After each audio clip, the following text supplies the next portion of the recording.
Guys, welcome to FFT. आज हम करेंगे हमारे top 25 questions for unit 1 and unit 2। ठीक है, तो सबसे पहला हमारा जो क्वेश्चन है that is what is a compiler.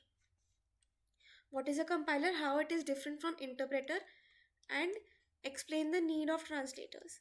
ठीक है, ये बहुत इंपॉर्टेंट क्वेश्चन है, इसके आने के चांसेस हैं। इनफैक्ट जो टॉप 25 हम करके जा रहे हैं, इसके बाहर से पेपर आने के चांसेस क्लोज टू इम्पॉसिबल है। ठीक है, सबसे पहले पढ़ते हैं what is a compiler. A compiler is a system software that converts the program written language in high level programming language such as C, C++, Java into machine language or object code that is computer hardware can execute directly. मतलब basically क्या है कि जो high level language का हमारा code होता है उसको लो लेवल लैंग्वेज में कन्वर्ट करने के लिए हमें कंपाइलर की ज़रूरत पड़ती है, ताकि हमारा कंप्यूटर जो है वो डायरेक्टली उसको समझ पाए। क्योंकि कंप्यूटर को हाई लेवल लैंग्वेज समझ में नहीं आती है, कंप्यूटर को सिर्फ और सिर्फ ऑब्जेक्ट लैंग्वेज या फिर हमारी मशीन लैंग्वेज समझ में आती है। कैरेक्टरिस्टिक्स क्या होते हैं हमारे कंपाइलर के? सबसे पहले होते हैं translates entire program in one shot. मतलब एक बारी में ही पूरा का पूरा प्रोग्राम जो होता है उसको वो एक्सप्लेन कर देता है। परफॉर्म्स मेनी स्टेप्स, इसके अंदर ऑब्वियसली फेजेस ऑफ कंपाइलर में हम देखेंगे पूरे 6 स्टेप्स होते हैं total. Lexical analysis, syntax analysis, semantic analysis, optimization और इंटरमीडिएट कोड जनरेशन, और साथ में आपका होता है कोड जनरेशन। ठीक है, मशीन प्रोड्यूसेस मशीन कोड और intermediate code. Errors are found after the complete analysis. ठीक है, मतलब क्या है, सारा एक बार जब पढ़ लेंगे कोड को उसके बाद आपको एरर पता चलेगा। Generate machine code that can be stored and execute repeatedly. उसको आप बार बार उसको स्टोर और रिपीट कर सकते हो। ठीक है, इसका एग्जाम्पल छोड़ दो। Then what is an interpreter? An interpreter executes the program line by line. ठीक है, translate each statement immediately after executing. No separate machine code is generated, slow overall. ठीक है, errors are detected immediately at the faulty line and used. इसमें languages कौन सी होती हैं? Python और जावास्क्रिप्ट। अब कैसे होता है बेसिकली, इंटरप्रेटर में क्या होता है, हम एक लाइन पढ़ेंगे, अगर उसमें एरर है तो वो एरर नहीं है तो वो एग्जीक्यूट हो जाएगा, और अगर एरर है तो उसमें क्या होगा, तो उसका एरर डिस्प्ले हो जाएगा। फिर जब उसका एरर हमने रिजॉल्व कर लिया फिर वो नेक्स्ट लाइन पे जाएगा, और ऐसे होता है। ठीक है, डिफरेंस में देखो। डिफरेंस क्या है? Translate the entire programs at once, इसमें लाइन बाय लाइन होता है। एग्जीक्यूशन स्पीड कंपाइलर की फास्ट होती है, इंटरप्रेटर की स्लो होती है। एरर रिपोर्टिंग जो होती है कंपाइलर सारा एक साथ करता है, ये धीरे धीरे एक ही करके करता है। कंपाइलर जो होता है मेमोरी ज़्यादा यूज़ करता है क्योंकि वो ऑब्जेक्ट कोड या एग्जीक्यूटेबल फाइल बनाता है। इंटरप्रेटर बहुत लो मेमोरी यूज़ करता है। आउटपुट इसका क्या होता है? ऑब्जेक्ट कोड या एग्जीक्यूटेबल कोड। इसमें क्या होता है, सीधा एग्जीक्यूशन होता है, इसमें कोई आउटपुट एसएच नहीं होता। ठीक है, सूटेबल क्या है? लैंग्वेजेस C, C++, जावा, इसमें पाइथन और JavaScript. Need of translators, again वही जो कंपाइलर में हमने लिखा था कि हमें समझ में आती है हाई लेवल लैंग्वेज, कंप्यूटर को समझ में आती है, हार्डवेयर को समझ में आती है बाइनरी लैंग्वेज। इस गैप को कन्वर्ट कर देख के लिए हमें चाहिए होती है हमारी ट्रांसलेटर्स। ठीक है, यही लिखा है नीचे। उस और क्या क्या क्या इफेक्ट्स होता है, तो कन्वर्ट करने के लिए, एरर डिटेक्ट करने के लिए, ऑप्टिमाइजेशन, कोड को ऑप्टिमाइज करने के लिए, और उसका पोर्टेबल करने के लिए कोड को, ताकि हम उसको एक मशीन से दूसरी मशीन पे उसको हम ट्रांसफ़र कर सकें। और प्रोडक्टिविटी इंक्रीज होती है कंपाइलर से। ठीक है, क्योंकि हमें लो लेवल में बनाना हमारे लिए बहुत मुश्किल होता है कोड को लिखना बाइनरी लैंग्वेज में। ठीक है, तो इससे हमारी प्रोडक्टिविटी इंक्रीज होती है। नेक्स्ट क्वेश्चन जो गारंटीड आएगा that is phase of compiler. इसमें आप एक डायग्राम बना के आ जाना, that is going to be आपका लेक्सिकल एनालिसिस, सिंटैक्स एनालिसिस, फिर आपका आएगा सिमेंटिक एनालिसिस, फिर आपका आएगा सिमेंटिक के बाद आता है आपका इंटरमीडिएट कोड जनरेशन, फिर आएगा कोड ऑप्टिमाइजेशन, फिर आपका आएगा कोड जनरेशन फाइनली। ठीक है, और इन सब से हम कनेक्ट करेंगे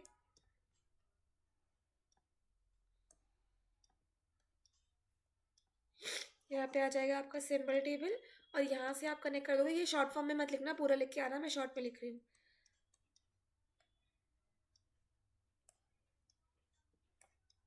यहाँ पे आप लिखोगे एरर हैंडलर। ठीक है, फ्रंट एंड में क्या क्या आ जाते हैं? फ्रंट एंड में आपके आ जाते हैं lexical analysis, syntax analysis, semantic analysis. Middle and में क्या आ जाता है, और इसका intermediate code generation, middle and में ऑप्टिमाइजेशन, और बैक एंड में फाइनली आपका मशीन इंडिपेंडेंट कोड। ठीक है, ये छोड़ दो। हाँ, अब इसको एक बार डिटेल में पढ़ते हैं, डायग्राम बना के आना, नंबर नहीं मिलेंगे वरना।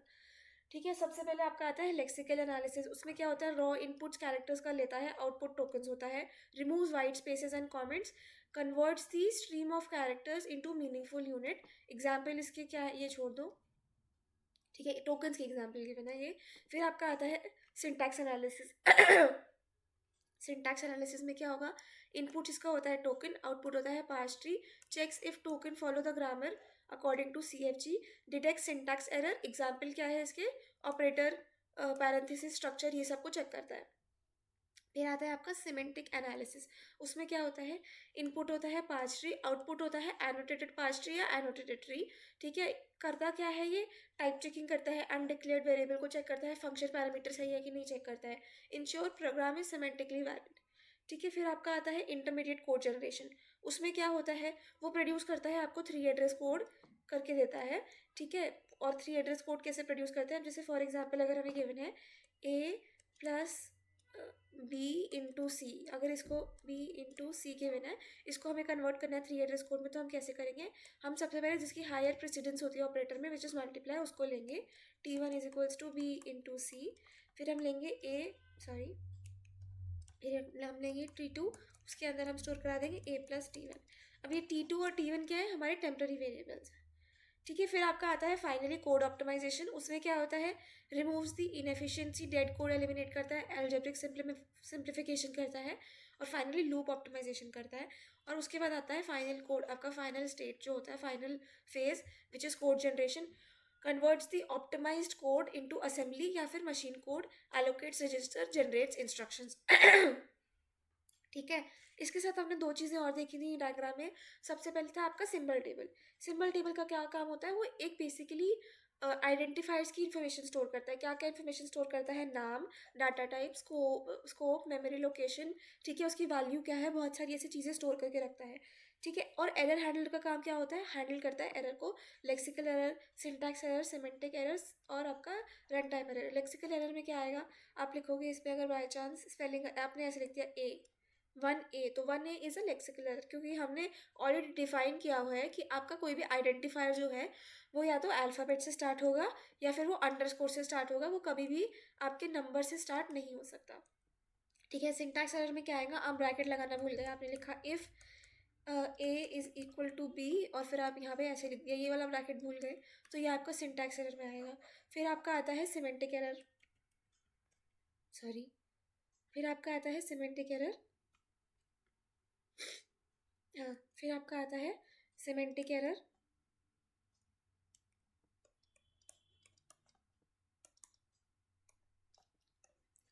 ठीक है, फिर आपका आता है सिमेंटिक एरर। सिमेंटिक एरर में क्या होता है, लॉजिक चेक होता है। अगर मैं ऐसे लिख दूँ int A is equals to C, तो मैं यहाँ पे इंट वाला जो हमारे पास वेरिएबल है उसके अंदर मैंने स्टोर कराई है आपकी कैरेक्टर वैल्यू, तो ये एरर है। फिर आपका आ जाता है रन टाइम एरर, जो हमारे सिलेबस में है नहीं, तो हम इसको नहीं पढ़ेंगे। फिर आपका आता है role of lexical analysis analyzer, इसको हम डिटेल में पढ़ेंगे। क्या होता है रोल, सबसे पहले रीड करता है इनपुट कैरेक्टर बाय कैरेक्टर, अच्छे से डिटेल में लिख के आना, ठीक है, बस स्टोरी बना के आना अच्छे से। ठीक है, फिर क्या करता है, ग्रुप्स कैरेक्टर इनटू लेग्समीज। ठीक है, एग्जाम्पल जैसे अगर ये है इंट, वो क्या करता है हमारा लेक्सिकल एनालाइजर, यहाँ पे अगर लेक्सिकल एनालाइजर है तो वहाँ इसके पास जाएगा पहले आई, फिर ये लिखेगा अपने पास आई, फिर उसके पास जाएगा एन, फिर इसके वो लिखेगा एन, फिर वो लिखेगा टी, तो वो लिखेगा टी, और फिर जब इंट बन गया तो ये जो है ये वैलिड है, इंट जो होता है वैलिड डेटा टाइप है, तो वो उसको स्टोर करके रखेगा, ये बन गया हमारा लेक्समी। ठीक है, ये ऐसे होता है। ठीक है, टोकन्स आर प्रोड्यूस्ड, इंट जो है हमारा वो कीवर्ड होता है, सम जो है identifier equal to assignment operator, A जो है आइडेंटिफायर प्लस जो है ऑपरेटर, बी जो है आइडेंटिफायर, ऐसे करके होता है। फिर और क्या काम करता है, रिमूव करता है वाइट स्पेसेस एंड कमेंट्स। ठीक है, they have no meaning for the compiler. White spaces को का कोई पॉइंट ही नहीं होता कंपाइलर के लिए। White spaces as in back slash n कहीं लिख रहे हैं हम, बैक स्लैश टी हम लिख रहे हैं, वो कंपाइलर का काम के नहीं होते। ठीक है, interacts with the symbol table, insert new identifier, record type, scope वगैरह लिख के रखता है ये। Reports lexical error, invalid character है, कोई माल फॉर्म नंबर है, और अनटर्मिनेटेड स्ट्रिंग है अगर कोई, तो वो। फिर आप क्या आते हैं performs input buffering and look ahead. मतलब बेसिकली ये चलो इनपुट बफरिंग आगे देखेंगे। फिर returns tokens to the parser, parser को दे देता है टोकन्स। और फिर क्या है, रिटर्न ये छोड़ दो। फिर आपका है use regular expression and finite automata. Regular expression का यूज़ करके ही काम किया जाता है यहाँ पे। फिर आपका आता है tokens are described by regular expressions and implemented using DFS. ठीक है, अब पढ़ते हैं आपका ये क्या होता है, इनपुट बफरिंग। इनपुट बफरिंग क्या होता है? इनपुट बफरिंग क्या होता है? Handles to input character at a time from disk is very slow, इसलिए हम इनपुट बफरिंग का यूज़ करते हैं। उसकी दो स्कीम होती है, एक तो सिंगल बफर, दूसरा रहता है two buffer scheme. Two buffer scheme हमें पढ़नी है। ठीक है, each buffer has n characters. दो पॉइंटर्स होते हैं, एक होता है लेग्स मी बिगिन जहाँ से स्टार्ट होता है लेग्स मी, और दूसरा होता है फॉरवर्ड। ठीक है, जो बाकी के स्कैन करता है। फॉरवर्ड जो होता है that reaches end of the buffer loads the n characters into the other buffer. ठीक है, मतलब यहाँ तक हमने बफर 1 में डाल दिया, बाकी जो बाकी चीज़ें बची वो बफर 2 में डाल दी। ठीक है, continue scanning seamlessly. Special markers ये सब छोड़ दो, इसको बफर्स क्यों यूज होते हैं ये इंपॉर्टेंट है। That is fast input output expression, input output performance, supports look aheads. ठीक है, avoid shifting large strings and efficient for large tokens. अब ये वाला क्वेश्चन हमारे मिड सेमेस्टर्स में भी आया हुआ है आई थिंक। ठीक है, तो इसमें क्या है, tokens. Tokens are the class और द कैटेगरी ऑफ लेक्समी। ठीक है, जैसे हो गया आईडी नम। ठीक है, इफ प्लस ये सारे आपके हो गए। ठीक है, फिर पैटर्न्स क्या होता है, patterns describes the form of lexeme, मतलब बेसिकली रूल्स जो हमने डिफाइन करे हैं। Describes the form of lexeme belonging to token, मतलब बेसिकली ऐसे रूल्स जो हमने डिफाइन करे हैं जिसकी वजह से हमें हम उसको बोलते हैं कि ये वैलिड टोकन है। ठीक है, फॉर अ पर्टिकुलर लैंग्वेज। फिर आपका आता है lexeme, that is the actual substring from the source code. Source code से जो हमने सबस्ट्रिंग उठाई उसको हम बोलते हैं आपका लेक्समी। ठीक है, फिर आपका आता है simple approach for designing lexical analyser. बहुत ईजी होता है। सबसे पहले जितने भी हमारे टोकन्स होते हैं उसको यूज करके रेगुलर एक्सप्रेशन जनरेट किया जाता है। सॉरी, सबसे पहले जितने भी रूल्स होते हैं हमारे लैंग्वेज के, जो रूल्स होते हैं लैंग्वेज के, जैसे सी प्लस प्लस में है कि हम किसी भी आइडेंटिफायर का नाम हम ऐसे वन कोई भी नंबर से स्टार्ट नहीं कर सकते, ऐसे रूल्स सब लैंग्वेज के होते हैं। उस रूल को यूज़ करके रेगुलर एक्सप्रेशन बनाते हैं। रेगुलर एक्सप्रेशन से एनएफए, एनएफए से डीएफए, डीएफए से मिनिमाइज डीएफए। फिर वो मिनिमाइज डीएफए जो होता है उसको यूज़ करते हैं हम, और सोर्स कोड से हम लेते जाते हैं हमारा, ये हमारा डीएफए है। ठीक है, ये हमारा सोर्स कोड है। यहाँ से हम एक एक करके कैरेक्टर लेते जाते हैं और वैलिड टोकन्स जो होते हैं वो जनरेट करते जाते हैं। यही होता है हमारा काम। Implementing scanning using DFA. ठीक है, टेबल ड्रिवन भी हो सकता है, डायरेक्ट कोड भी हो सकता है। फिर फिर आपका आता है how finite automata recognize tokens. वो तो हमने पढ़ा ही है। उसके अंदर एक स्टार्ट स्टेट होती है, read character by character, follow the translation of DFA. If input symbol leads to acceptance state, token is recognized. If no transaction is possible, lexical error आ जाता है। ठीक है, convert the regular expression into NFA. बहुत easy है। एक होगा ये ए, ये इसका मतलब होता है प्लस। ठीक है, ए प्लस बी, इजी के लिए हम प्लस लिख लेते हैं। ठीक है, ये है रेगुलर एक्सप्रेशन। यहाँ पे ना मल्टीप्लाई भूल गए, तो ऐसे बी, फिर है ए बी बी। अब इसका मुझे एनएफए बनाना है। कैसे बनाएंगे, बहुत इजी है। सबसे पहले हम लेंगे क्यू नॉट। ठीक है, फिर हम लेंगे Q1, और Q1 में हम ऐसे कर देंगे। ठीक है, उसके बाद क्या करेंगे, यहाँ पे ये पूरा एक्सप्रेशन एज इट इज लिख देंगे, ए प्लस बी स्टार। और फिर उसके साथ हम लिखेंगे, उसके साथ हम क्या लिखेंगे, उसके साथ लिखेंगे ए बी बी। ठीक है, अब क्या करेंगे, अब इसको तोड़ते जाओ, जहाँ पे भी कॉन्कैटिनेशन है उसको तोड़ना है। ठीक है, सबसे पहले ये स्टार वाला पार्ट हम इसको इसके साथ असाइन कर देते हैं। मतलब क्या है, स्टार का मतलब क्या है, जीरो वैल्यूज भी हो सकती है, मल्टीपल वैल्यूज भी हो सकती है। तो हम ऐसे लिख सकते हैं क्यू नॉट, यहाँ पे आ जाएगा ए प्लस बी। अब देखो ए प्लस बी है, मतलब क्या है, मतलब कि या तो ए या तो बी। तो हम क्या कर सकते हैं, तो हम ऐसे कर सकते हैं ए कॉमा बी, हो गया। बाकी यहाँ पे ऐसे लिख दो ए बी बी, और यहाँ पे आ गया Q1, और ये फाइनल स्टेट। ठीक है, फिर क्या करेंगे फिर करेंगे हम Q नॉट, पहले तो ऊपर वाला एज इट इज बना लेंगे, ए कॉमा बी, फिर हम लेंगे ए, फिर यहाँ पे आ जाएगा Q2, फिर हम लेंगे बी, यहाँ पे आ जाएगा Q3, फिर हम लेंगे बी, फिर यहाँ पे फाइनली वापस आ जाएगा Q1, और ये बन गया हमारा डीएफए। ठीक है। अब NFA से DFA कन्वर्जन बहुत इंपॉर्टेंट है, ठीक है। इसका एग्जाम्पल लाते हैं और फिर देखते हैं, एक सेकेंड। तो ये हमारा क्वेश्चन है, मैं लिख देती हूँ, एक सेकेंड। सबसे पहले हमारे पास स्टेट्स हैं इसमें 3, ठीक है। मैं यहाँ पे सीधा ट्रांजिशन टेबल बना रही हूँ, Q0, Q1, Q2 and Q3, ठीक है। फाइनल स्टेट है ये वाली और इनिशियल स्टेट है हमारी ये Q0, ठीक है। इसमें कितने सिंबल्स हैं, 0 और 1, ठीक है। अब Q0 जो है वो Q1 पे जाता है जब उसको 0 आता है, ठीक है। और Q0 जो है वो 2 पे जाता है जब उसे 1 मिलता है। Q1 जो है वो Q1 पे ही रहता है और ये Q3 पे जाता है। फिर Q2 जो है वो एक सेकेंड, Q2 जो है ये कहीं नहीं जाता, सॉरी, यहाँ पे है 5, हाँ ठीक है। फिर है Q2 जो है वो जाता है हमारे Q1 पे जब उसको 1 मिलता है और इसके लिए 5 है। और Q3 का क्या है, Q3 है दोनों पे, वो Q3 पे ही रहता है।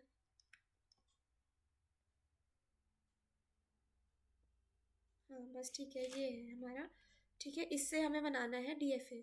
कैसे बनाएंगे, देखो, सबसे पहले जो भी स्टेट्स हैं as it is, first line copy करनी है एज इट इज़ 5।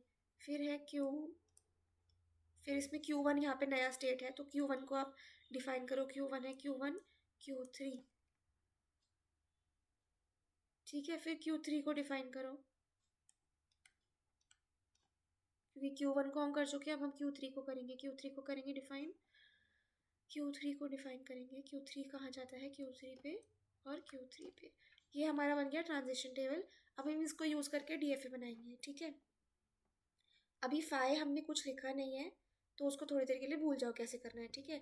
सबसे पहले हम लिखेंगे Q0, फिर हम गए Q1 हमारा एक स्टेट है और Q3 हमारा एक स्टेट है, ठीक है। Q0 गया Q1 पे जब उसको मिला 0, ठीक है। फिर 5 छोड़ दो, फिर Q1 जो है वो Q1 पे ही रहा जब उसको मिला 0 और Q3 पे चला गया जब उसको मिला 1। और Q3 इन दोनों ही केसेस में, यहाँ पे 0 रहा 1 रहा, ठीक है। ये हो गया हमारा। लेकिन अब इसमें हमें ये 5 को करना है तो यहाँ पे हम कर देंगे 1 और यहाँ पे हम कर देंगे 5, ठीक है। और 5 जो है खुद में ही घूमता रहेगा 0 और 1 दोनों केसेस में। ये हमारा बन गया NFA, DFA सॉरी। अब नेक्स्ट क्वेश्चन आता है DFA मिनिमाइजेशन का, ठीक है। वो मैं खोल के लाती हूँ एक क्वेश्चन, फिर हम करेंगे उसको। तो चलो हमारा क्वेश्चन क्या है, एक सेकेंड, गीक्स फॉर गीक से लिया है मैंने ये। Q3, Q0, इसमें गया 0, इसमें भी गया 0, ठीक है। ये हमारी स्टार्टिंग स्टेट है। थोड़ा इसको बड़ा कर लेते हैं, ठीक है। और इसको मैं थोड़ा जूम कर लेती हूँ क्योंकि ये स्पेस कम है।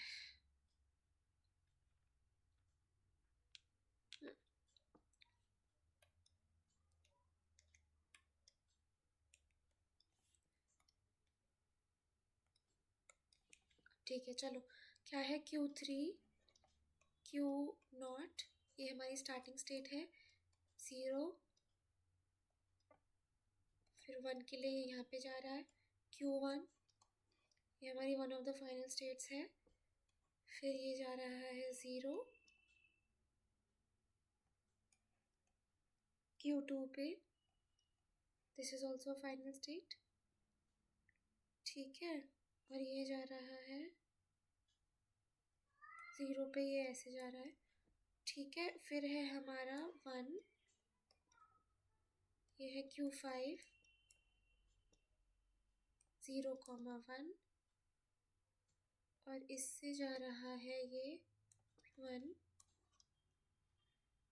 ये है Q4, यहाँ पे है 0,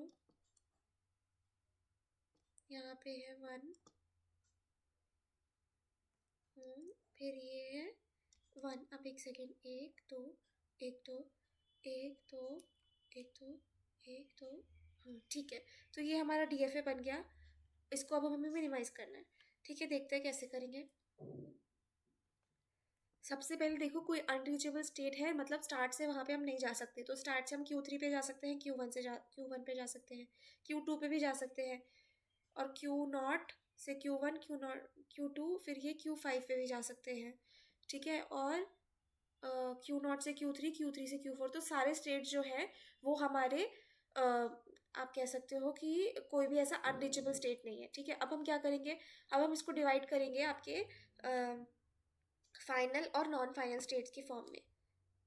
इसमें फाइनल स्टेट्स 3 ही है ना, हाँ ठीक है। तो हम इसको वो करेंगे फाइनल और नॉन फाइनल स्टेट्स की फॉर्म में। हाँ, तो फाइनल और नॉन फाइनल स्टेट्स की फॉर्म में अब हमें इसको करना है, ठीक है। एक सेकेंड बस, हाँ रिकॉर्ड हो रहा है, चलो। फाइनल और नॉन फाइनल स्टेट्स में करना है, तो सबसे पहले हमारा आ जाएगा Q0, फिर उसके साथ आ जाएगा Q3, फिर Q5, ठीक है। और इसके साथ यहाँ पे आ जाएगा Q1, Q2, Q4, ठीक है। अब क्या करना है, अब हमें चेक करना है, ठीक है। चेक क्या करना है, चेक करना है कि Q0 जो है, यहाँ पे हम लिखते हैं Q0, Q3, Q5, 0 और ये 1, ठीक है। Q0 किस पे, इसको हम कर देते हैं, ये ग्रुप 1, ये है ग्रुप 2, ठीक है। Q0 जो है वो 0 के लिए कहाँ जा रहा है, वो 0 के लिए जा रहा है Q3 पे, Q3 ग्रुप 1 का पार्ट है तो 1। फिर Q0 1 के लिए कहाँ जा रहा है, वो जा रहा है Q1 पे, वो है ग्रुप 2 का पार्ट। फिर Q3 का देखते हैं, Q3 है Q4 पे जा रहा है अगर उसको 1 मिलता है तो, ठीक है। और ये Q0 पे जा रहा है तो ये है 1। फिर Q5 दोनों ही केसेस में खुद पे रह रहा है, तो ये Q1, ये 1। तो देखो ये दोनों का सेम आ रहा है और ये अलग सा आ रहा है, तो हम Q5 को Q0 और Q3 से अलग कर देंगे, ठीक है। हम Q5 यहाँ पे Q0, Q3 और यहाँ पे आ जाएगा Q5, ठीक है। अब हमें फाइनल स्टेट्स के लिए लिखना है, जो ग्रुप 2 था उसके लिए लिखना है, ठीक है। ग्रुप 2 के लिए लिखते हैं अब Q1, Q2, Q4, 0, 1, ठीक है। Q1 जो है वो 0 के लिए जा रहा है Q2 पे और जा रहा है Q5 पे, ठीक है। तो अभी हम पहले वाले कंप्लीट नहीं हुआ ना सेकंड स्टेप, तो उसको नहीं देखेंगे, फर्स्ट स्टेप को ही देखेंगे। तो Q1 जो है वो जाता है 0 के लिए Q2 पे, Q2 किसका पार्ट है, Q2 है ग्रुप 2 का पार्ट, तो आप यहाँ पे 2 लिख दो। और 1 फिर वो जाता है 1 के लिए जाता है Q5 पे, दैट इज़ 1 का पार्ट, तो आप यहाँ पे 1 लिख दो। फिर Q2 है, Q2 जो है वो 0 के लिए खुद पे रहता है, सो दैट इज़ 2, ठीक है। और 1 के लिए वो जाता है Q5 पे, दैट इज़ 1। Q4 का क्या है, Q4 जो है वो Q1 के लिए Q5 पे जाता है, सॉरी Q4 जो है वो 1 के लिए 5 पे जाता है, वरना 0 के लिए Q2 पे ही रहता है। तो ये ऐसे, ठीक है। तो इसका मतलब क्या है, तीनों सेम ही आ रहे हैं, तो यहाँ पे हम लिख देंगे ये एज इट इज़, ये वाला ग्रुप और नहीं टूटेगा अब, Q4, ठीक है। अब एक बार लास्ट टाइम हमने जो चीज़ अभी करी, एक बार इसको फिर से करना है लास्ट टाइम, और फिर हमारा काम हो जाएगा, ठीक है। तो Q0, Q1, Q3 के लिए देख लेते हैं, एक सेकेंड। Q0 जो है, अब इसको यहाँ से हटा देते हैं और इसको मार्क कर लेते हैं 1, 2, 3। तो Q0 जो है, Q0, Q1, ठीक है। Q0 जो है वो जा रहा है Q1 पे, दैट इज़ ग्रुप 3 का पार्ट, ठीक है। और 1 पे जा रहा है वो Q3 पे, दैट इज़ 1 का पार्ट, ठीक है। Q3 का देख लेते हैं, वो जा रहा है Q4 पे, दैट इज़ 3 का पार्ट। एक सेकेंड, मैंने कुछ मिस्टेक की है क्या, हाँ यहाँ पे नहीं आए, यहाँ पे आएगा Q0 जो है, Q0, एक सेकेंड, इसमें ये है, इसको ले लेते हैं 2 मिनट के लिए। Q0 जो है वो Q1 पे जा रहा है जब उसके पास 1 आ रहा है, 1 किसका ग्रुप है, सॉरी 1 किसका ग्रुप है, 1 है। अब Q1 किस में है, थर्ड ग्रुप में है, तो यहाँ पे हम लिखेंगे 3, ठीक है। Q0 जो है 0 के लिए जा रहा है 3 पे, Q3 किसका पार्ट है, ग्रुप 1 का पार्ट है, तो यहाँ पे हम लिखेंगे 1। फिर ये सेम चीज़ हम Q1 Q3 के लिए करेंगे, तो ये गलत लिखा है Q3 में हम लिखेंगे Q4 पे जा रहा है, Q4 किसका पार्ट है, 3 का, और उस पे जा रहा है 1 पे, तो ये ऐसे, तो ये वाला ग्रुप तो सही है, इसको और ये और नहीं टूटेगा। ठीक है, अब इसको करते हैं रेज। ठीक है, अब Q5 तो सिंगल है तो उसको चेक करने की ज़रूरत नहीं है, Q3 Q4 को चेक कर लेते हैं। जब आप इसको चेक करोगे तो भी देखोगे कि सेम ही बन रहा है टेबल, जैसे मैंने बनाया था तीनों का सेम बनेगा, तो फाइनली ये आपके मिनिमाइज स्टेट्स आ जाएंगे। ठीक है, अब इसके हिसाब से आपको बनाना है। Q0 जो था, सॉरी, Q0 जो था वो हमारा था स्टार्टिंग स्टेट। ठीक है, फिर था हमारा, सॉरी गलत बनाया, तो अब हमारे नए स्टेट्स क्या हो जाएंगे, नए स्टेट्स हमारे हो जाएंगे Q0 Q3, फिर एक हो जाएगा Q5 और एक हो जाएगा Q1 Q2 Q4। ठीक है, और ये हमारा फाइनल स्टेट है। ठीक है, हो गया। अब क्या करना है, अब ऊपर का NFA देखो और उससे काम करो। Q0 जो है वो 1 के लिए कहाँ पे जाता है, वो 1 के लिए जाता है Q4 पे, Q4 ग्रुप 3 का पार्ट है, तो 1 के लिए वो जाता है Q4 पे। ठीक है, और 0 के लिए वो खुद पे ही रहता है। ठीक है, फिर देखो Q5 के लिए, Q5 जो है, Q5 का है, Q5 ये रहा, वो दोनों के लिए खुद पे ही रहता है, 0,1। फिर Q1 के लिए, अब देखो इन Q1 Q2 और Q4 किसी एक का देख लो, you will know about it. Q1 जो है वो जाता है Q5 पे जब उसे 1 मिलता है, Q5 पे जाता है जब उसे 1 मिलता है, और Q1 जाता है, खुद पे ही रहता है जब उसको 0 मिलता है। तो ये हमारा बन गया मिनिमाइज्ड DFA फाइनली। ठीक है, फिर नेक्स्ट क्वेश्चन क्या है, lex specification language and structure. Lex is a tool to generate lexical analyzer. ठीक है, उसको अब ये स्ट्रक्चर इसको भूल जाओ, आप बस एक्सप्लेन कर दो कैसे करना है। ठीक है, कैसे करता है, सबसे पहले क्या करता है, वो पैटर्न्स जो होते हैं उसको यूज़ करके रेगुलर एक्सप्रेशन बनाता है, फिर रेगुलर एक्सप्रेशन से वो TFA NFA जनरेट करता है, NFA से DFA जनरेट होता है, DFA को मिनिमाइज होता है। ठीक है, लेक्स क्या करता है, लेक्स पैटर्न जो होता है, पैटर्न से रेगुलर एक्सप्रेशन अपने आप बना लेता है। अगर हम लोग लेक्सिकल एनालाइजर बनाने बैठेंगे तो हमें क्या करना होगा, हमें पहले उसके रूल्स लिखने होंगे लैंग्वेज के, जैसे C लैंग्वेज है तो उसके रूल्स लिखेंगे, फिर उसके बाद फिर उससे रेगुलर एक्सप्रेशन बनाएंगे, फिर रेगुलर एक्सप्रेशन से हम NFA बनाएंगे, NFA से हम DFA बनाएंगे। ये सारा काम हमारे लिए लेक्स कर देता है। ठीक है, तो क्या करता है, patterns are used are written using regular expressions, then lex generate करते हैं, लेक्स जो है जनरेट करता है DFA, and actions are executed when tokens are matched. बस यही है। ठीक है, how is lexical analyzer implemented, hand coded. ठीक है, use loops and how is lexical analyzer implemented. ठीक है, इसमें आप वही लिख के आ सकते हो जो मैंने आपको बताया था कि आपके रूल्स होते हैं, रूल से बनते हैं पैटर्न्स, पैटर्न से बनते हैं रेगुलर एक्सप्रेशंस, रेगुलर एक्सप्रेशन से NFA, NFA से बनता है DFA। ठीक है, DFA को हम करते हैं मिनिमाइज्ड। ये लिख के आ सकते हो। इसमें क्या लिखा है एक बार पढ़ लेते हैं। एक अप्रोचेस क्या होती है, यूजिंग लूप्स। ठीक है, right your own DFA transition. फिर उसके बाद टेबल ड्रिवन होता है एक, उसमें क्या करते हैं हम DFA टेबल को स्टोर करके रखते हैं, बेसिकली जो ट्रांजिशन टेबल होता है उसको स्टोर कर रखते हैं, और generate drive reads input and outputs. ठीक है, और तीसरा तरीका क्या होता है, इंप्लीमेंटेशन पढ़ रहे हैं ना, तो कैसे कैसे इंप्लीमेंट कर सकते हैं। एक तो हैंड कोड होता है कि हमने DFA बनाया बैठ के, दूसरा क्या होता है हम टेबल की फॉर्म में कर सकते हैं, तीसरा क्या होता है लेक्स या फ्लेक्स, जो ऑटोमेटिक हमारे टूल्स हैं उसको यूज़ करें और उससे काम कराएं। ठीक है, तो उसने हमारे लिए पैटर्न्स जनरेट कर दिए, पैटर्न से NFA जनरेट करके दे दिया, और उसने हमारे लिए फिर टोकन्स भी जनरेट करके दे दिए। ठीक है, कंपोनेंट्स इन इम्प्लीमेंटेशन, बफरिंग होती है, लुक अहेड होता है। ठीक है, token routines and symbol table, और इसके बाद आपका खत्म होता है यूनिट 1। ठीक है, अब हम आते हैं यूनिट 2 पे। Unit 2, what is a parser? What is the role of a parser? A parser is a second phase of the compiler. It takes the token produced by the lexical analyzer and checks whether they are form a syntactically valid program or not. ठीक है, मतलब syntax उनका valid है कि नहीं। Major उसके roles क्या होते हैं पार्सर के, constructs a parse tree, checks the validity against grammar. ठीक है, यहाँ पे CFG यूज हो रहा है, लेक्सिकल एनालिसिस में रेगुलर एक्सप्रेशंस यूज हो रहे थे। ठीक है, report syntactic error, missing semicolon, missing parenthesis mismatched. ठीक है, and wrong ordered of statement. ठीक है, parser also performs error recovery to continuing parsing after detecting errors. और क्या काम होता है, communicate communicates the structure to the semantic analyzer. वो पार्स ट्री जो होता है उसके थ्रू वो कम्युनिकेट करता है हमारा semantic structure of the program to the syntax analyzer. फिर क्या करता है, ensures the precedence and associativity. ठीक है, एक्सप्लेन कॉन्टेक्स्ट फ्री ग्रामर, ये हम ऑलरेडी पढ़ के आए हुए हैं। क्या होता है, VTPS। वी क्या होता है, हमारे वेरिएबल्स, नॉन टर्मिनल्स। ठीक है, टी क्या होता है, टर्मिनल्स।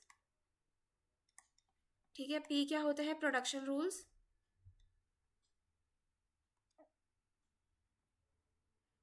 अरे यार क्या है स्पेलिंग, प्रोडक्शन रूल्स। और एस क्या होता है, स्टार्ट सिंबल। स्टार्ट सिंबल ये आपका होता है, इसको आप लिख के आओगे आपको मार्क्स मिल जाएंगे। एग्जाम्पल दे देना। ठीक है, ये एग्जाम्पल याद करके चले जाओ, ये दे देना, या फिर कोई भी कॉन्टेक्स्ट फ्री ग्रामर का आप एग्जाम्पल दे सकते हो। TOC हमने पढ़ा है, उसमें देखा है हमने कैसे किया है। ठीक है, what is a grammar, what this grammar represents. ठीक है, बेसिकली एक्सप्लेन किया हुआ है, छोड़ दो। Difference between lexical analysis and syntax analysis, ये आपके सिलेबस में एक्सप्लिसिटली मेंशन्ड है ये चीज़। ठीक है, तो ये पढ़ के जाना। ठीक है, ये पढ़ के जाना। इसमें क्या है, पर्पस क्या होता है आपका, लेक्सिकल एनालिसिस क्या करता है, कन्वर्ट सी कैरेक्टर्स इनटू टोकन्स, टोकन्स को पार्स ट्री में जनरेट करता है। टूल्स क्या यूज होते हैं इसमें, रेगुलर एक्सप्रेशंस और DFA। इसमें कौन से टूल्स यूज होते हैं, इसमें हम कॉन्टेक्स्ट फ्री ग्रामर और पार्सर्स को यूज करते हैं। ठीक है, इसमें एरर डिटेक्टेड जो होते हैं वो कौन से फॉर्म के होते हैं, उसमें आपका होता है इनवैलिड कैरेक्टर्स, मैलफॉर्म नंबर्स। इसमें क्या होता है, missing parenthesis and wrong structure. इसमें आउटपुट क्या होता है आपका, होता है टोकन स्ट्रीम्स। ठीक है, इसमें होता है आपका पार्स ट्री। फिर और क्या डिफरेंस है, काम क्या करता है, और ठीक है, ये रिमूव करता है वाइट स्पेसेस, ये रिमूव करता है वाइट स्पेसेस, ये रिमूव करता है आपके, ऑलरेडी इसमें रिमूव्ड होते हैं तो इसमें कुछ काम नहीं होता, वाइट स्पेस वगैरह रिमूव नहीं होती।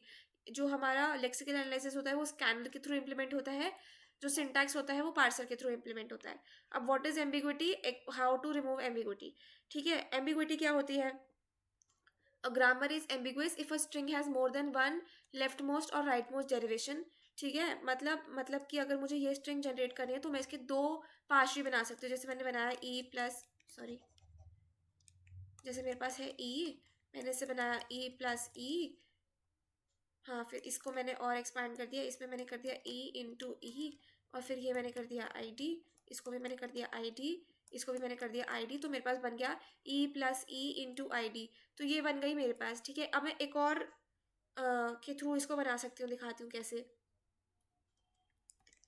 इसमें हम क्या करेंगे, इसमें हम लेंगे ई, इसको हम तोड़ेंगे ई इंटू ई में, इसको हम तोड़ेंगे ई प्लस ई में।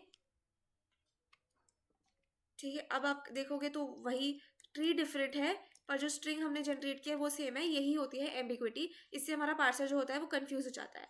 ठीक है, मेथड्स टू रिमूव एम्बिग्विटी, आप रीराइट करो हमारी ग्रामर को प्रेसिडेंस को यूज़ करके। कैसे करते हैं वो देख लेते हैं एक बार। अगर गिवन है ये, यही गिवन है अगर, तो ऊपर वाली जैसे ये गिवन है, सॉरी, अगर ये गिवन है तो कैसे लिखोगे, सबसे पहले इसकी सबसे ज़्यादा प्रेसिडेंस किसकी, सबसे ज़्यादा प्रेसिडेंस ID की, उसके बाद फिर मल्टीप्लाई की, उसके बाद फिर प्लस की। ठीक है, जो हमें बॉड मास में जैसे हमने पढ़ा है सिमिलर टू वैसे वैसे ही होगा। और फ़र्क कितना है, जैसे बॉड मास में हम लिखते हैं BODMAS।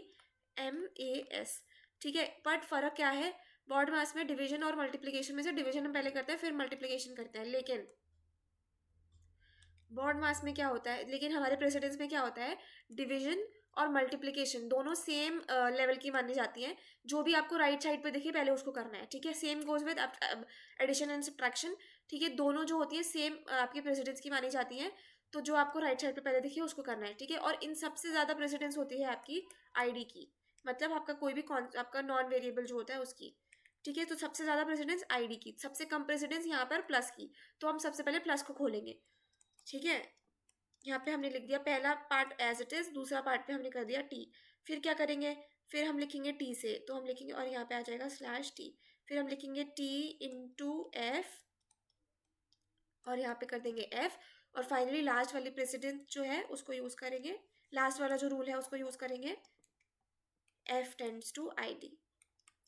ठीक है, दिस इन्फोर्सेस दैट मल्टीप्लिकेशन है, जिसकी सबसे ज़्यादा प्रेसिडेंस वो सबसे नीचे लिखा जाता है। ठीक है, तो multiplication has higher precedence than plus.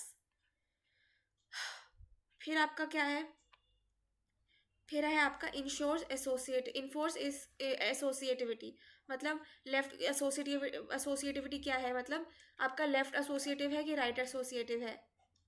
मतलब कि जैसे प्लस माइनस है, तो अगर कोई यहाँ पे एक प्लस है, यहाँ पे भी एक प्लस है, तो राइट वाले प्लस को हम पहले सॉल्व करेंगे, यही होती है आपकी एसोसिएटिविटी। ठीक है, ऑपरेटर प्रेसिडेंस पार्सिंग से हम कर सकते हैं। ठीक है, defines table for precedence and associativity, basically जितने भी ऑपरेटर्स होते हैं उसकी प्रेसिडेंस के हिसाब से हम पार्सिंग करते हैं। ठीक है, फिर आपका आता है use unambiguous grammar provided by the, ये छोड़ दो ये, हाँ उसके बाद क्या होता है, उसके बाद हम एक और तरीके से कर सकते हैं, एम्बिग्विटी को हटाने का एक और तरीका होता है। उसमें देखो क्या होता है, इसमें हमें अगर कैसे पता लगाना है बिना ट्री बनाए कि हमारे पास जो टेबल हमें गिवन है उसमें एम्बिग्विटी है, बिना टेबल बनाए कैसे पता चलेगा, अगर कहीं पर लेफ्ट रिकर्जन और राइट रिकर्जन दोनों है तो उसमें आप मान सकते हो कि उसमें आपका एम्बिग्विटी होगी ही होगी। जैसे लेफ्ट रिकर्जन क्या हुआ कि यहाँ पे भी ये है, यहाँ पे भी ये लेफ्ट साइड पे, हाँ ये लेफ्ट ही है नहीं, हाँ लेफ्ट साइड पे ई है। ठीक है, तो इसमें आप करोगे लेफ्ट साइड पे रिपीट हो रहा है, तो ये सॉरी ये हमारी ग्रामर थोड़ी ना थी, हमारी ग्रामर थी E gives E plus E slash E into E slash I D, ये थी ना ग्रामर। ठीक है, तो इसके हिसाब से अगर कहीं पर भी लेफ्ट रिकर्जन राइट रिकर्जन दोनों है तो वहाँ पे एम्बिग्विटी होगी। ठीक है, तो देखो यहाँ पे लेफ्ट रिकर्जन है, ये राइट रिकर्जन है, यहाँ पे भी लेफ्ट रिकर्जन है राइट रिकर्जन है, तो इसका मतलब कि इसमें एम्बिग्विटी होगी। तो आप कैसे रिमूव करोगे, आप लेफ्ट रिकर्जन रिमूव कर दो, उसी से भी एम्बिग्विटी हट जाएगी। कैसे हटेगी, कैसे हटाना है हमें लेफ्ट रिकर्जन को, पहले जैसे नॉर्मली हमने प्रेसिडेंस को यूज़ करके ग्रामर को इसको यहाँ पे किया, सॉरी जहाँ पे हमने यहाँ पे करके एम्बिग्विटी हटाई, पहले तो ये करोगे, फिर क्या करोगे, फिर हम इससे हटाएंगे लेफ्ट रिकर्जन। ठीक है, लेफ्ट रिकर्जन कैसे हटाएंगे, लेफ्ट रिकर्जन हम हटाएंगे सबसे पहले, हम जहाँ पे रिकर्जन है उस वाले पार्ट को सर्कल कर दो, तो ये वाले में कर दिया। ठीक है, अब क्या करना है, इसको इतने को सर्कल करो, ई को छोड़ के, मतलब जिसकी वजह से रिकर्जन हो रहा है उसको छोड़ के बाकी पार्ट को सर्कल कर दो। ठीक है, अब क्या करना है, अब हम लिखेंगे ई टेंड्स टू ई, अब जो पार्ट सर्कल नहीं था उसको लिखो एज इट इज, फिर लिख दो ई डैश, बेसिकली वो सिंबल में डैश लगा दो। ठीक है, फिर क्या करो, फिर लिखो ई dash tends two plus T E dash. अब देखो, अब तुम कहोगे इसमें राइट रिकर्जन आ रहा है, राइट रिकर्जन जो होता है वो एक्सेप्टेबल होता है, उसमें एरर नहीं आता। ठीक है, फिर क्या है, फिर है आपका टी, टी को करो टी इंटू एफ है ना, तो टी का हमें हटाना है, टी को कैसे हटाएंगे, तो इसको करो सर्कल, लिखो एफ टी डैश, और यहाँ पे आप साइलेंट आएगा, फिर टी डैश टेंड्स टू आपका आ जाएगा multiplication F T dash slash epsilon, finally F tends to I D, हो गया ये। ठीक है, फिर आपका होता है explain left recursion and eliminate its elimination. ठीक है, लेफ्ट रिकर्जन मैंने बता दिया कि यहाँ पे जो चीज़ है उसके साथ ही अगर वापस से वो चीज़ रिपीट हो रही है तो लेफ्ट रिकर्जन होता है। अब ये क्यों सूटेबल नहीं होता हमारे LL1 ग्रामर के लिए, क्यों सूटेबल नहीं होता, क्योंकि अगर उसमें क्या होता है ना, बेसिकली अगर मैं करती हूँ ए गिव्स ए और LL1 ग्रामर में हमेशा हम लेफ्ट मोस्ट डेरिवेशन करते हैं। ठीक है, मतलब लेफ्ट मोस्ट साइड को हम खोलते जाएंगे, ऐसे करते जाओगे। अब क्या होगा, हमारा जो नॉर्मल पार्सर होता है वो तब तक ये वाला ए नहीं पढ़ सकता जब तक वो ये वाला ए कंप्लीटली नहीं पढ़ सकता। ठीक है, और ये वाला ए कैपिटल ए है, मतलब इसका मीनिंग इसके अंदर कोई वैल्यू आएगी। ठीक है, तो वो कंफ्यूज हो जाता है कि उसमें अभी तो वैल्यू है नहीं कोई, तो वो और एक्सपैंड करेगा तो उसको ये मिलता जाएगा, तो उसकी वजह से इनफाइनाइट लूप बन जाता है और इस वजह से हम नहीं करते। ठीक है, दिस इज लेफ्ट रिकर्जन। हाँ, तो लेफ्ट रिकर्जन बता दिया, अब कैसे एलिमिनेट करना है वो भी मैंने ऊपर बता दिया आप लोगों को। ठीक है, what is left factoring, left factoring में क्या होता है, अब जैसे यहाँ पे है A tends to alpha beta 1 slash alpha beta 2, अब ये है तो इसमें क्या है, यहाँ पे भी अल्फा है यहाँ पे भी अल्फा है, दोनों अल्फा पे स्टार्ट हो रहे हैं, पार्सर कंफ्यूज हो जाएगा कि मैं ये वाला देखूँ कि ये वाला देखूँ। अब वो हमें दिख रहा है कि इसके आगे बीटा है, तो ये दोनों रूल्स अलग अलग है, पर पार्सर एक बारी में सिर्फ एक ही सिंबल देख सकता है, तो वो हो जाएगा कंफ्यूज। तो तब क्या करोगे आप, तब आप क्या करोगे, तब आप करोगे लेफ्ट फैक्टरिंग। वो कैसे करते हैं, वो करते हैं हम ऐसे, जो सिंबल कॉमन है उसको सर्कल कर दिया, ठीक है, उसको एज इट इज लिख दो। अब जो सिंबल अनकॉमन है उसको छोड़ दो, उसकी जगह आप कोई कैपिटल कोई और सिंबल जो यूज नहीं हो रहा उसको लिख दो। मैंने ले लिया एक्स, फिर मैं लिख दूंगी X tends to beta 1 slash beta 2। अब इसका मीनिंग देखो, अगर आप यहाँ पे एक्स को बीटा एक्स की जगह बीटा 1 बीटा 2 डालोगे तो मतलब सेम रह रहा है, पर लेफ्ट फैक्टरिंग होगी तो पार्सर कंफ्यूज नहीं होगा। ठीक है, फिर आपका आता है रिकर्सिव डिसेंट पार्सिंग। आपकी पार्सिंग जो होती है वो दो टाइप की होती है। ठीक है, पार्सिंग आपकी दो टाइप की होती है, एक तो होती है बॉटम अप, फिर होती है टॉप डाउन। टॉप डाउन दो टाइप की होती है, एक तो होती है रिकर्सिव डिसेंट, एक होती है प्रेडिक्टिव पार्सिंग। ठीक है, ठीक है। और बॉटम अप में क्या होता है, बॉटम अप आप में, इस बॉटम अप में आपका आ जाता है LL1, नहीं LR0, SLR, ऑपरेटर प्रेसिडेंस, ये सब आ जाता है। ठीक है, अब आपकी जो टॉप डाउन पार्सिंग होती है उसमें दो होते हैं, प्रेडिक्टिव पार्सिंग और आपकी होती है recursive descent parsing. Recursive descent parsing में क्या होता है, उसमें हम लोग ना बेसिकली, जैसे मुझे गिवन है E gives A B slash slash B, ठीक है, और मुझे जनरेट करनी है string A B for example. ठीक है, तो मैंने इसको खोला और यहाँ पे गिवन है B टेंड्स टू A। ठीक है, मैंने इसको खोला स्लैश अपसाइलन, हाँ, मैंने इसको खोला तो मैंने सबसे पहले क्या किया, मैंने पहले वाला रूल ले लिया। ठीक है, फिर मैंने कर लिया A B, फिर मैंने क्या किया, फिर मैंने वापस से पहले वाला रूल ले लिया A, फिर कैपिटल B, फिर मैंने क्या किया, सॉरी यहाँ पे हम कर देते हैं B। ठीक है, फिर मैंने क्या किया, फिर मैंने यहाँ पे कैप B की बात कर दिया A। तो अब देखोगे हमारे पास बन गया A, पर मुझे क्या चाहिए था, मुझे चाहिए था A B। ठीक है, तो ये जो होता है इसमें हम क्या करते हैं, इसमें हम बैक ट्रैक कर पाते हैं। ठीक है, इसमें मैं क्या करूँगी, ये वाला पार्ट हटा दूंगी, यहाँ पे मैं लिखूंगी B, और B के बाद B के दो रूल थे, एक था स्मॉल a, दूसरा था स्मॉल b, तो मैं स्मॉल b लिख लूंगी और ये ऐसे करके मेरे पास आ जाएगा। तो ये इसमें बैक ट्रैकिंग हो पाती है, पर ये इनएफिशिएंट होता है क्योंकि हम बैक ट्रैकिंग कितनी बार करोगे। ठीक है, अब जैसे इसमें फिर आपकी ऐसे 2 to the power n करके आपके पास क्या बोलते हैं, आपकी टाइम कॉम्प्लेक्सिटी आ जाएगी, विच इज़ वेरी बैड, तो इसलिए हम इसको यूज़ नहीं करते, हम प्रिडिक्टिव पार्सिंग को यूज़ करते हैं। ठीक है, यही एक्सप्लेन किया हुआ है यहाँ पे। One produces each function implement, ये छोड़ दो। हाँ, एडवांटेजेस क्या है, easy to implement, matches grammar directly. Disadvantages क्या है, बहुत ज़्यादा लेफ्ट रिकर्जन को हैंडल नहीं कर सकता, और बैक ट्रैकिंग बहुत ज़्यादा रिक्वायर्ड होती है। ठीक है, LL0 में नहीं होती, ज़ीरो। ठीक है, उसमें क्या होता है, उसमें हमें ये सब की ज़रूरत नहीं होती, वो बहुत आसान होता है। उसमें LL0 का मतलब समझ लेते हैं पहले तो। L मतलब लेफ्ट टू राइट स्कैन, फिर L मतलब लेफ्ट मोस्ट डेरिवेशन, क्योंकि हम लेफ्ट मोस्ट डेरिवेशन ट्री बनाते हैं, और वन मतलब वन लुक हेड सिंबल। ठीक है, अब क्या करेंगे, अब इसमें सबसे पहले हमें L11 का ग्रामर होती है टॉप डाउन पार्सिंग। ठीक है, ये एक्सप्लेन करके आ जाना, फिर क्या लिखा है, फिर आपको एक्सप्लेन करना है व्हाट इज आपका फर्स्ट एंड फॉलो। हाँ, क्या बता रही थी मैं, हाँ, तो फर्स्ट एंड फॉलो कैसे कैलकुलेट करते हैं ये देख लेते हैं। ठीक है, फर्स्ट एक बार डेफिनेशन पढ़ लो। First is a set of terminal that can appear at the beginning of a string derived from alpha. अब ये देखो क्या होता है, अब जैसे हमें अगर स्ट्रिंग गिवन है कोई, अगर हमें एग्जाम्पल ले लेते हैं प्रीवियस ईयर से, एक सेकेंड। हाँ, तो देखो ये प्रीवियस ईयर का एग्जाम्पल मैंने लिखा है, लिख रही हूँ, मतलब x tends to 0 y1 slash 1 z2 slash, ठीक है, फिर आपका है y tends to 2 slash epsilon, ठीक है, फिर है आपका z that tends to y2 slash 1 slash epsilon. ठीक है, अब हमें फर्स्ट कैलकुलेट करना है। इसमें फर्स्ट हम हमेशा नॉन टर्मिनल्स का कैलकुलेट करते हैं, तो किस किस का कैलकुलेट करना है हमें, किस किस का कैलकुलेट करना है हमें, x का, y का, z का। ठीक है, हमें फर्स्ट कैलकुलेट करना है फर्स्ट। तो देखो x का देखते हैं, x किससे स्टार्ट हो सकता है, x स्टार्ट हो सकता है आपके या तो 0 से, या स्टार्ट हो सकता है 1 से। तो या तो यहाँ पे 0 आएगा या फिर यहाँ पे 1 आ सकता है। ठीक है, फिर y किससे स्टार्ट हो सकता है, y स्टार्ट हो सकता है या तो 2 से या फिर हो सकता है अपसाइलन से। तो यहाँ पे आप लिखोगे 2 या फिर अपसाइलन।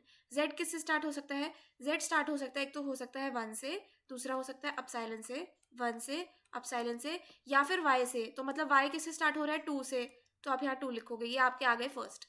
ठीक है, अब फॉलो क्या होता है, follow of A a terminal that can appear immediately right to the non terminal, right of non terminal A. मतलब ये कि अगर मुझे, अगर x का निकालना है, जैसे छोड़ो x छोड़ो, अगर मुझे फॉर एग्जांपल y का निकालना है, ठीक है, यहाँ पे है y मेरे पास। ठीक है, तो y के बाद क्या आ रहा है, देखो y के बाद या तो 1 आ सकता है, या फिर ये वाले से अगर देखें तो y के बाद 2 आ सकता है। तो y के क्या हो जाएंगे फॉलो, y के फॉलो हो जाएंगे या तो 2 या फिर हो जाएगा आपका ये 1। ठीक है, और कुछ हो सकता है, नहीं और कुछ नहीं हो सकता। ठीक है। जेड का क्या हो सकता है, जेड देखो कहाँ पे आ रहा है, जेड आ रहा है यहाँ पे, जेड का क्या हो सकता है, जेड का हो सकता है सिर्फ 2। ठीक है। और एक्स का क्या हो सकता है, अब देखो एक्स कहीं नहीं आ रहा। ठीक है। और पहली बात, और दूसरी बात, एक्स हमारा स्टार्ट सिंबल है, तो अगर जो भी सिंबल स्टार्ट सिंबल होता है उसका फॉलो जो होता है वो हमेशा डॉलर होता है। ठीक है। और अगर किसी का कोई भी वो नहीं होता, कोई भी फॉलो नहीं होता, मतलब कहीं पे भी वो यहाँ पे राइट हैंड साइड पे नहीं आ रहा है, तो उसका उसका फिर फॉलो डॉलर हो जाता है। ठीक है। और स्टार्ट सिंबल का फॉलो हमेशा डॉलर होता ही है। तो ये हमने एग्जाम्पल ले लिया और मैंने एक्सप्लेन भी कर दिया। अब construct a parse tree steps. ठीक है। तो कैसे होते हैं पार्स ट्री, वैसे बनाना तो आता ही होगा सबको, आई होप। अब जैसे अगर मुझे ऊपर वाला मैंने बना के दिखाया था ना, जैसे अगर हमें गिवन है e tends to e plus t, नहीं क्या थी ग्रामर की, ये एक रुको ग्रामर देखते हैं। अब जैसे इसको छोड़ दो, यहाँ पे अगर हमें पार्स ट्री बनाना है किसके लिए, हमें बनाना है इसके लिए a प्लस b इंटू सी, इसके लिए अगर पार्स ट्री बनाना है कैसे बनाएंगे, सबसे पहले जिसकी सबसे कम प्रेसिडेंस उसको चूज करो, किसकी सबसे कम प्रेसिडेंस, प्लस की, तो हम प्लस ले लेंगे। तो हम लिखेंगे ए, यहाँ पे आ जाएगा प्लस, और बाकी सारी ब्रांच यहाँ पे मल्टीप्लाई, सॉरी मल्टीप्लाई। फिर क्या है, फिर ये तो और टूट नहीं सकता क्योंकि ए जो है ये तो नॉन टर्मिनल होता है, सॉरी ये टर्मिनल होता है। ठीक है। तो यहाँ पे ये वाली ब्रांच को हम और तोड़ सकते हैं, तो हम क्या करेंगे, यहाँ से बी और सी हटा देंगे और यहाँ से ब्रांच बना देंगे और बी और सी लिख देंगे, ऐसे करके आप कर सकते हो। यही होता है आपका पार्सिंग टेबल। ठीक है। Constructor predicting sorry parse tree. अब पार्सिंग टेबल कैसे बनाते हैं उसका एग्जाम्पल देख लेते हैं, उसका उसका एग्जाम्पल देख लेते हैं। प्रीवियस ईयर का एक क्वेश्चन कराती हूँ मैं आप लोगों को। ठीक है। सबसे पहले हमें क्या करना है, सबसे पहले हमें कोई ग्रामर गिवन होगी। ठीक है। एक सेकेंड में ग्रामर देख लेती हूँ।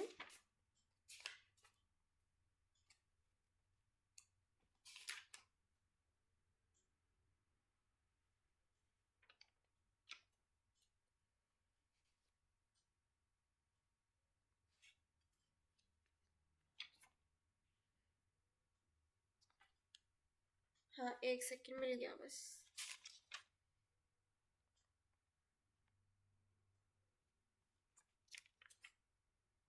हाँ ये गिवन है ग्रामर, चेक करना है कि ये L1 है कि नहीं। ठीक है। ग्रामर क्या है, ग्रामर है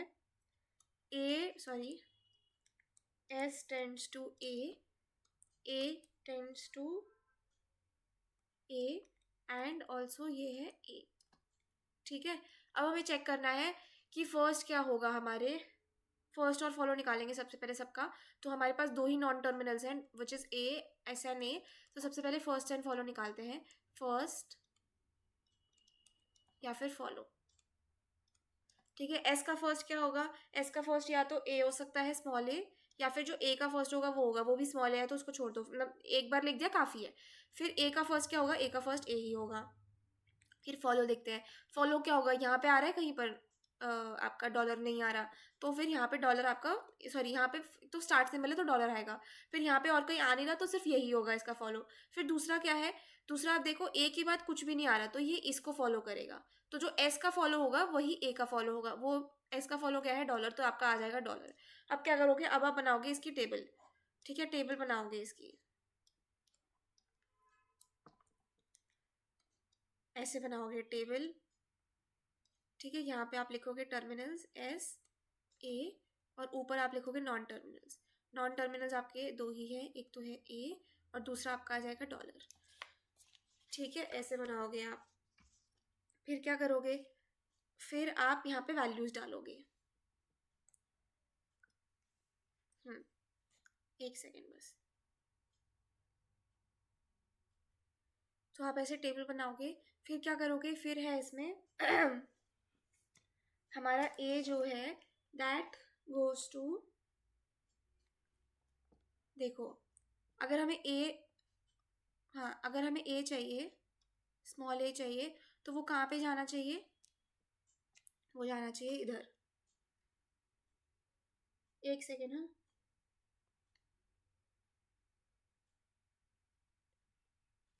हाँ तो अगर अगर एस का फर्स्ट डॉलर का, एक सेकेंड, एस का फर्स्ट कब आएगा हमारा ए, जब या तो हमारा S tends to capital A होगा, या फिर S tends to small A होगा, ठीक है। फिर और कैपिटल ए का फर्स्ट ए कब आएगा, दैट विल बी जस्ट ये वाला। अब देखो, अब इसमें प्रॉब्लम क्या है, प्रॉब्लम ये छोटी सी है कि यहाँ पर एक ही बॉक्स में दो रूल्स आ गए विच इज़ नॉट अलाउड। इसका मतलब क्या है, इसका क्योंकि अगर यहाँ पे कोलिजन हो गया, अब कोलिजन हो गया इसका मतलब ये है कि ये टेबल जो है, ये ग्रामर जो है, ये LL1 नहीं है, ठीक है। फिर आपका आता है shift reduce parsing. Shift reduce parsing होती है आपकी LR0 पार्सिंग, ठीक है। एक्सप्लेन करना है उसमें, उसमें क्या होती है, it is a bottom up parsing, ठीक है। पार्सर एक्शंस क्या होते हैं, शिफ्ट मतलब कौन से नेक्स्ट इनपुट सिंबल पे जाना है वो शिफ्ट। रिड्यूस, ठीक है, replace the RHS production on the stack with LHS। Accept, ठीक है, अगर स्टैक जो है वो खत्म हो गया तो आप कर लोगे एक्सेप्ट। एरर इनवैलिड सिंटैक्स, ठीक है। अब हम समझते हैं LR0 पार्सिंग क्या होती है। LR0 पार्सिंग आपकी होती है, it's a bottom up parsing, मतलब नीचे से हम स्टार्ट करते हैं ऊपर जाते हैं, बॉटम अप पार्सिंग होती है। It read symbol from left to right, performs right most derivation in reverse, and they use item states parsing table etcetera. अब इसका, इसमें ऊपर वाली ग्रामर जो गिवन थी उसी का एग्जांपल ले लेते हैं। अगर ये वो LL1 तो नहीं थी, तो वो क्या हो सकती है, हो सकता है वो LR0 हो, ठीक है। तो वो क्या थी, capital A slash small a and A tends to आपका A, ऐसा था। तो अब इसको हमें, इसके लिए सबसे पहले हम बनाएंगे स्टेट डायग्राम। कैसे बनाएंगे, सबसे पहले हम लिखेंगे S डैश, एक ऑगमेंटेड स्टेप होता है वो लिखेंगे, यहाँ पे लिखेंगे डॉट S, ठीक है। बाकी अब डॉट के बाद क्या है, S, तो अब S को एक्सपैंड करो, S में क्या है, प्रोडक्शन एक है ये, और इसके आगे लिखेंगे डॉट, फिर लिखेंगे ऐसे, फिर इसके आगे लिखेंगे डॉट, फाइनली कैपिटल A, और इसके आगे हम लिखेंगे डॉट, ठीक है। ये हमारा बन गया I0। फिर हम लिखेंगे S, फिर हम क्या करेंगे, S dash tends to S, और डॉट हम पहुंचा देंगे यहाँ पे। फिर हम लिखेंगे कैपिटल A,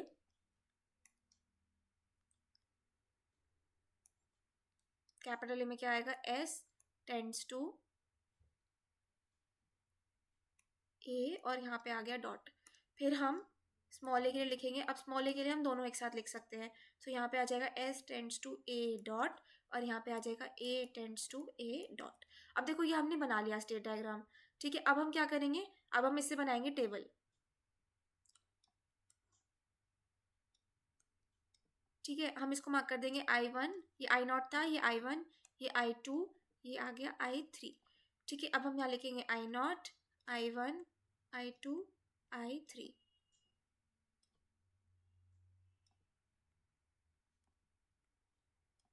ठीक है। अब यहाँ पे हम लिखेंगे गो टू, यहाँ पे हम लिखेंगे एक्शन। अब ये लिखने का तरीका होता है, इसमें ज़्यादा दिमाग मत लगाओ। अब हमारे पास टर्मिनल्स कितने हैं, टर्मिनल्स हमारे पास स्मॉल ए और डॉलर लिखते हैं हम हमेशा, स्मॉल ए और डॉलर, ठीक है। और नॉन टर्मिनल्स कितने हैं, नॉन टर्मिनल्स है हमारे पास कैपिटल A और यहाँ पे S, ठीक है। अब I0 पे जब S आया तो वो कहाँ पे गया, I1 पे, तो यहाँ पे हम लिखेंगे 1। फिर जब A आया तो वो गया 2 पे, I2 पे, तो यहाँ पे लिखेंगे 2। अब यहाँ पे जब A आया तो वो किस पे गया, वो गया I3 पे, तो हम यहाँ लिखेंगे S3। अब देखो एक्शन वाले में हम लिखेंगे S, उसके बाद फिर 3 या नंबर जो भी नंबर है, यहाँ पे हम सीधा नंबर लिखेंगे, ठीक है। फिर I1 जो है ये खत्म हो गया, इसके आगे कुछ हो नहीं रहा। फिर I2 जो है वो भी खत्म हो गया, और I3 जो है वो भी खत्म हो गया। तो अब हम क्या करेंगे, अब हम लिखेंगे, हाँ सही लिख रही हूँ ना मैं, हाँ सही लिख रही हूँ, चलो। अब हम लिखेंगे यहाँ पर, देखो इसमें हमने गलती की है, इसको आप सेपरेट स्टेट्स में बनाओगे, ठीक है। ये हो जाएगा आपका I3, ये हो जाएगा A, इसमें हम लिखेंगे A tends to A dot, ये हो जाएगा I4। अब क्या होगा, अब हम यहाँ लिखेंगे, यहाँ पे आ जाएगा S3 और यहाँ पे आ जाएगा S4, ठीक है। अब इसको 2 मिनट में देखते हैं कैसे होगा। बाकी क्या है, I1 यहाँ पे आ जाएगा I4, ठीक है। I1, I2, I3, I4 जो है ये सारे खत्म हो गए, तो इसके आगे हमें क्या लिखना है, देखो अब इसको नंबरिंग कर देते हैं, ये है 1, ये है 2, ये है 3, ये है 4। अब जहाँ पे जौन सा रूल रिड्यूस हो रहा है उस पर आप नंबरिंग कर दो, ठीक है। I4 कहाँ पे रिड्यूस हो रहा है, वो रिड्यूस हो रहा है, फोर्थ रूल जो है ये वाला, ये रिड्यूस हो रहा है I4 पे, तो यहाँ पे आप लिख दो R4, R4, R4, R4 पूरे में, पूरी रो में, ठीक है, I3 में भी यही करना है। यहाँ पे हो रहा है I3 R3 R3 R3, फिर यहाँ पे आ जाएगा R2 R2 R2 R2। अब देखो ये वाला रूल जो है ये तो हमने बनाया था, तो इसको हम नहीं लिखेंगे। लेकिन इसमें प्रॉब्लम क्या हुई, प्रॉब्लम ये हुई कि यहाँ पर हमने S3 और S4 दोनों लिखे, क्योंकि वो दोनों रिड्यूस हो रहे थे, लेकिन एक सेल में सिर्फ और सिर्फ एक ही वो आ सकता है, तो इसलिए ये ग्रामर जो है ये LR0 भी नहीं है। ठीक है, ये हमारा मैंने एग्जाम्पल आपको दे दिया, समझा दिया कैसे होता है। जीरो का मतलब, हाँ एक सेकेंड, L मतलब होता है लेफ्ट टू राइट रीड करना है। ठीक है, R मतलब होता है रिवर्स ऑफ आपका लेफ्ट मोस्ट, हाँ river performs right most derivation in reverse. ठीक है, और जीरो का मतलब होता है जीरो लुक अहेड्स। ठीक है, अब आता है आपका पार्सर जनरेटर। पार्सर जनरेटर में क्या होता है, ठीक है, parser generators are the software tools that automatically constructs the parse tree. हमें नहीं कंस्ट्रक्ट करना पड़ता, वो हमारे लिए हमारा पार्सर करके दे देता है हमें। ठीक है, हमारा जो पार्सर जनरेटर्स होते हैं, ठीक है, हाउ डू दे वर्क, वो जो हमारे ग्रामर्स होते हैं CFGs होते हैं उनको चेक करते हैं। ठीक है, टूल्स को चेक करते हैं। ठीक है, कोई ग्रामर में कोई कॉन्फ्लिक्ट्स तो नहीं है। आउटपुट, उसके बाद output tools output parsing code वो हमें आउटपुट करके दे देते हैं। बेनिफिट्स क्या है, फास्ट है, no need to write complex parsing logic and widely used in compiler development. Finally आपका हो गया है खत्म। ठीक है, top 25 questions from unit 1 and 2 दोनों खत्म हो गए हैं। All the best for your exams.